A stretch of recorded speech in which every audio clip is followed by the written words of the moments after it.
Atul and Rupa both are doing a fabulous work. Please, please.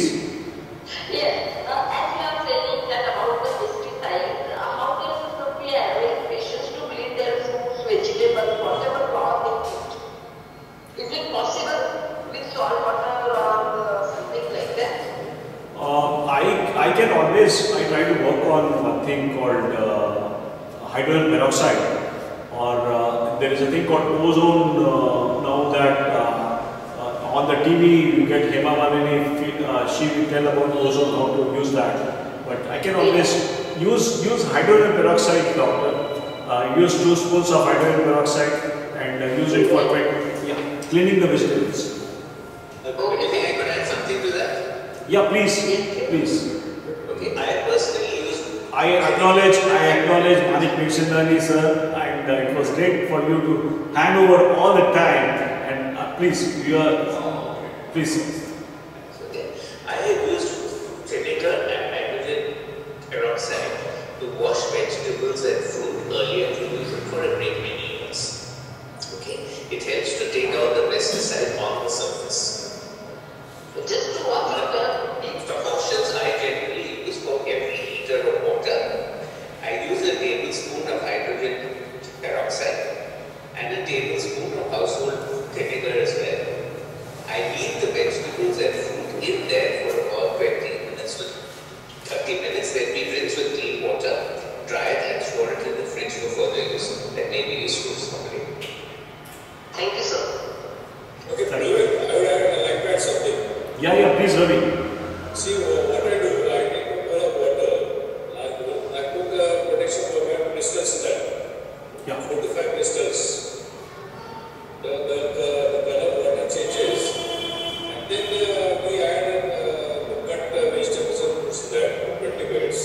So protection programs does nullify a lot of pesticides and kills bacteria, virus and Perfect. I can always add one thing here which I always was a keen fan, is you always try to keep glass bottles. I try to use my glass bottles, and I can always tell you this is something which has helped a lot way. Keep this, we have abundant sunlight here. This glass bottle, whatever you are using, use that glass, not plastic, and keep it in sunlight for 2 to 3 hours. And take that water and use whatever you like. You want to ingest and you want to wash your things and all that. That is a structured water. It should help you in a bigger way. Yeah. I'd like to add one thing on this business of incandescent lights and melatonin as well. Yes. Melatonin is normally stimulated by sunrise. And the melatonin secretion peaks 12 to 15 hours after exposure to sunrise. Okay?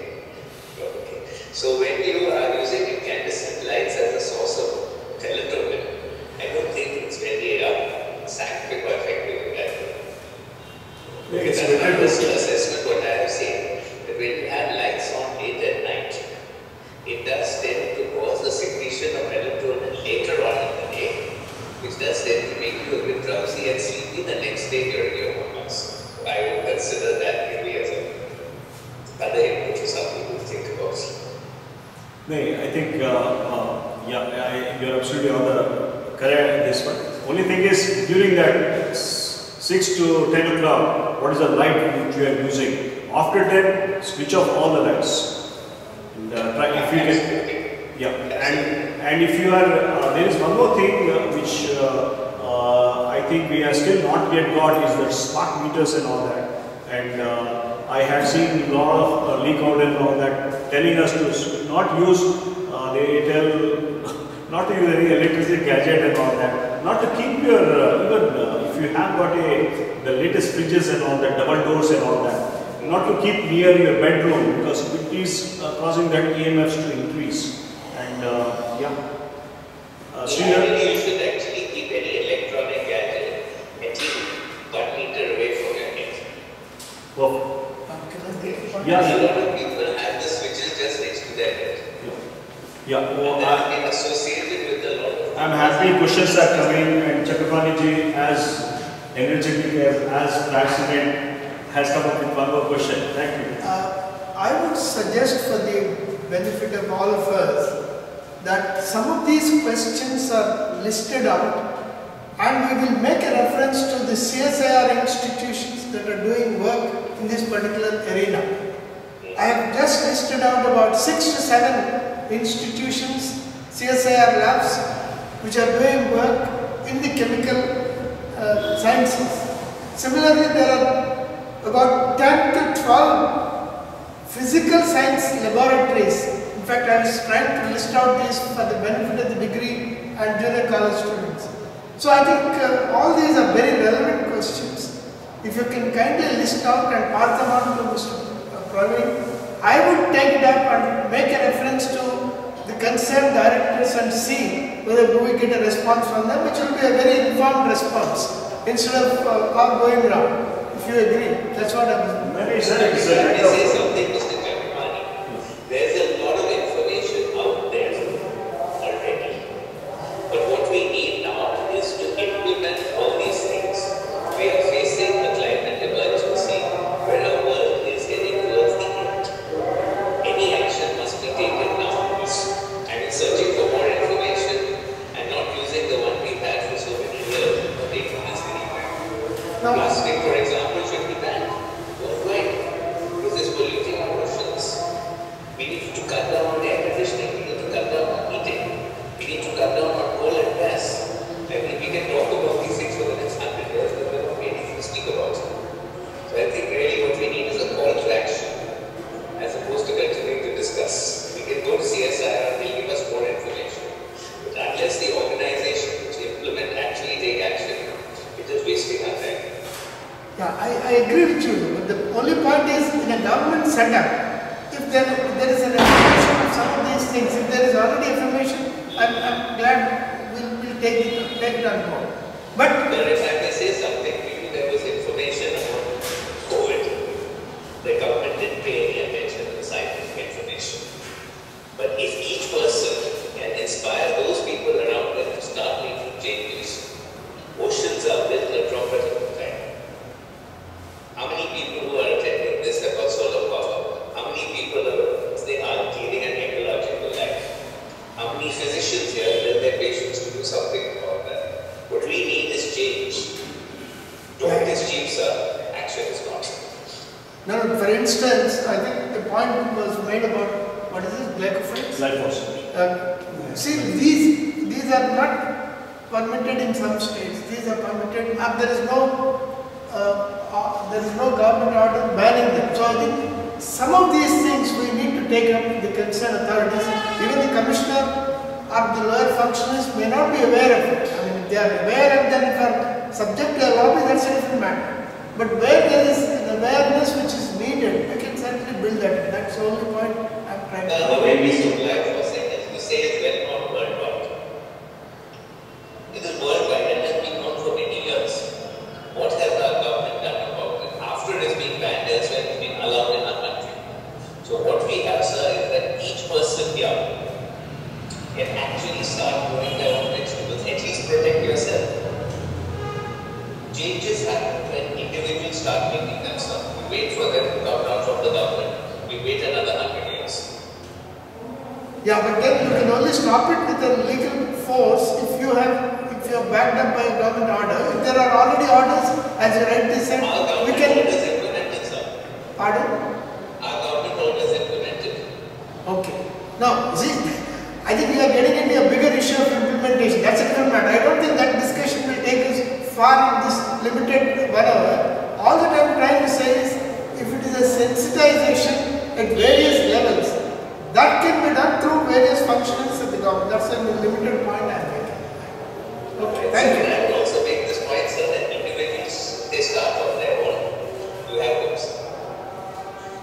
The other thing is you can take this into various training institutions related to government and then try to sensitize them. I am sure a number of government training institutions are not even aware of it. I am talking the ATAs, Administrative Training Institutions. No, sir, what we had understood is most of the doctors are not aware about glyphosate toxicity. See, that's a point. See, one is a lack of knowledge.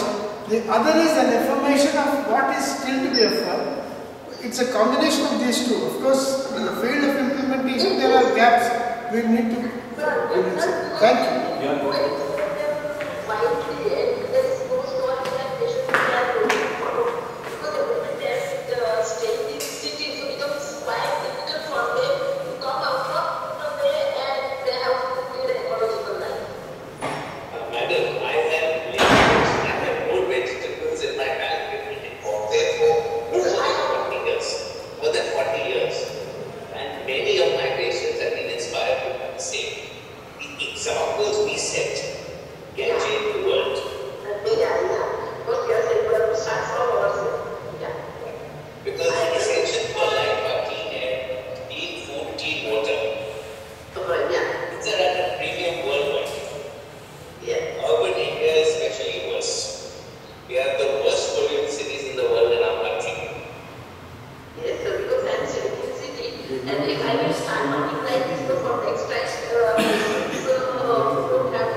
One second. Atul, I have got with me Ambassador, Dr. Ambassador Vinod Kumar.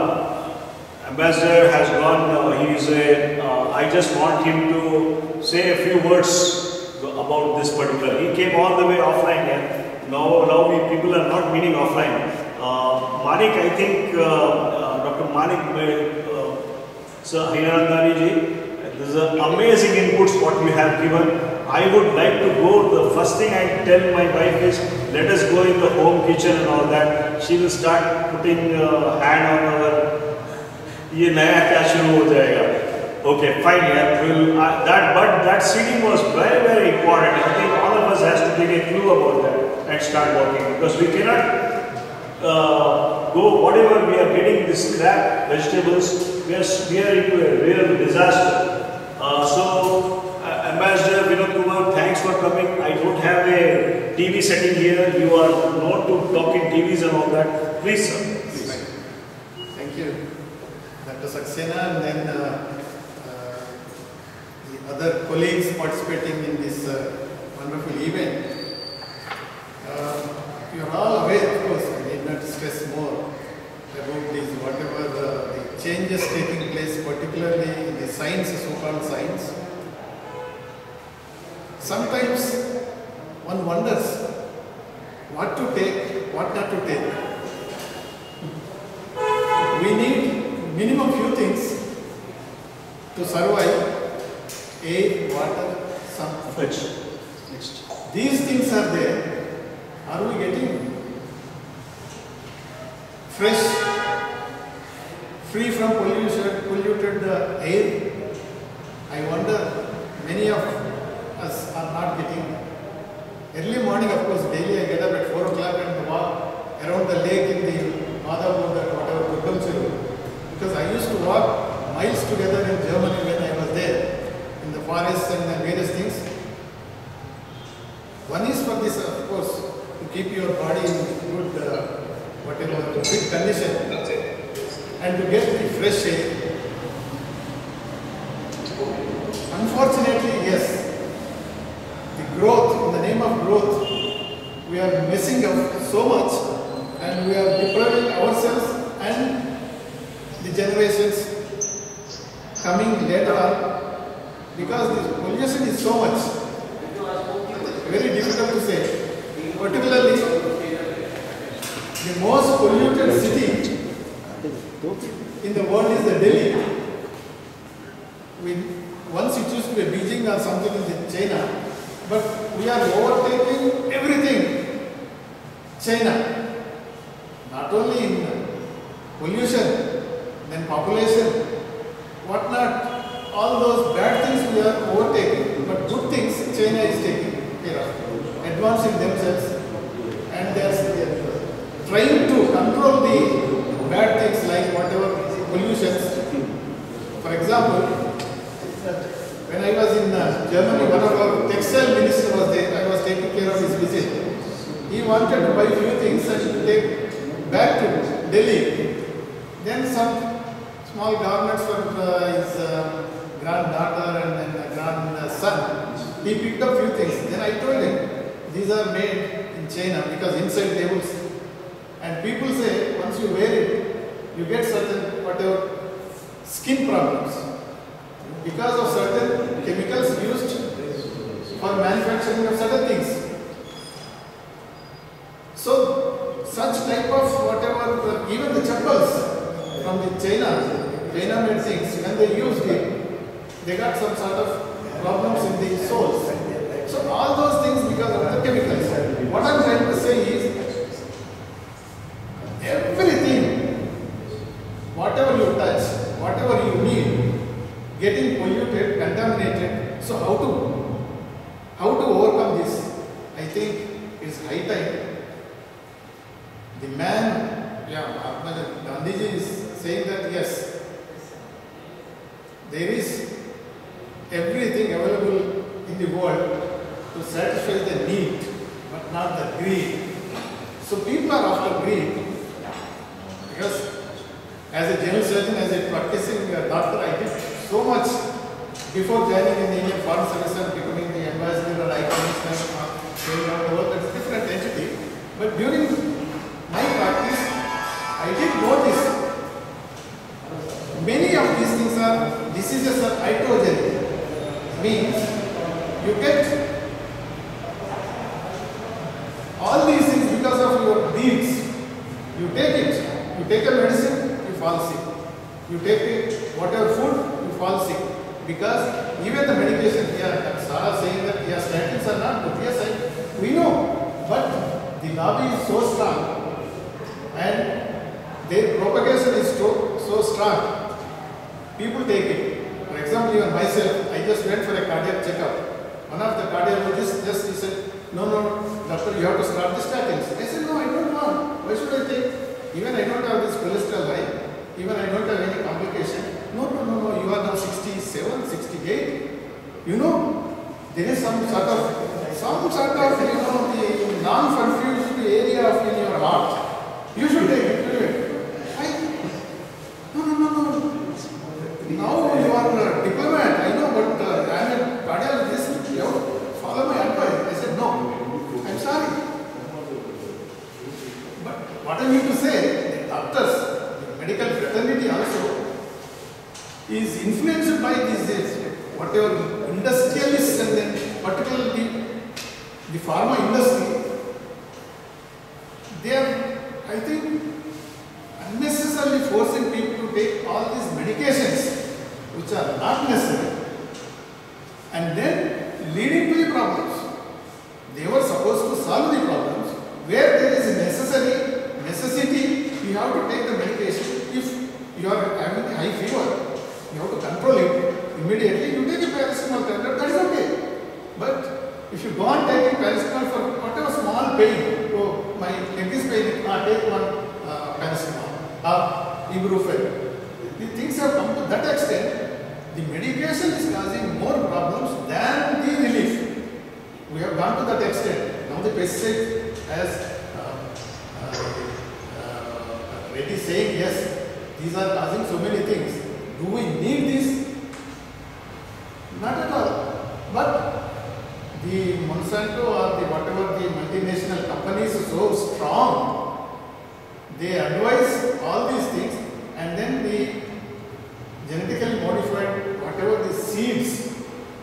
Previously, few years back, I come from a village and farmers, we used to store whatever the seeds for the next crop, but now they are not available.